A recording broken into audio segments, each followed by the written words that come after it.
ઘરમાં વાંસનો છોડ લગાવો છો તો તેની સાચી દિશા કઈ? જય શ્રી કૃષ્ણ મિત્રો. ઘરમાં વાંસનો છોડ લગાવવાથી સૌભાગ્ય વધે છે. આવા વ્યક્તિનું દુર્ભાગ્ય પણ સૌભાગ્યમાં ફેરવાઈ જાય છે.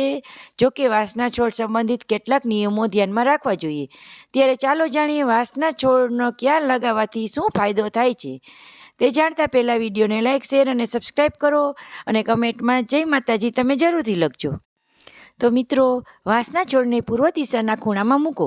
જો તમે સંપત્તિ અને નસીબ આકર્ષવા માંગતા હો તો તમે વાંસના છોડને દક્ષિણ પૂર્વ વિસ્તારમાં મૂકી શકો છો. એવું માનવામાં આવે છે કે ખૂણામાં તેને મૂકવાથી નાણાકીય મુશ્કેલીઓ પણ દૂર થઈ જાય છે અને સમૃદ્ધિ પ્રાપ્ત થાય છે. વાંસના છોડને બેડરૂમમાં પણ લગાવી શકાય છે, કારણ કે તેને ઓછામાં ઓછી કાળજી અને ઓછા સૂર્યપ્રકાશની જરૂર પડે છે. તેથી બેડરૂમમાં વાંસનો છોડ રાખવો ખૂબ જ શુભ છે. મિત્રો, માહિતી પસંદ આવી તો ચેનલને સબસ્ક્રાઈબ અને વિડીયોને લાઇક અને શેર કરવાનું ભૂલશો નહીં. જય માતાજી.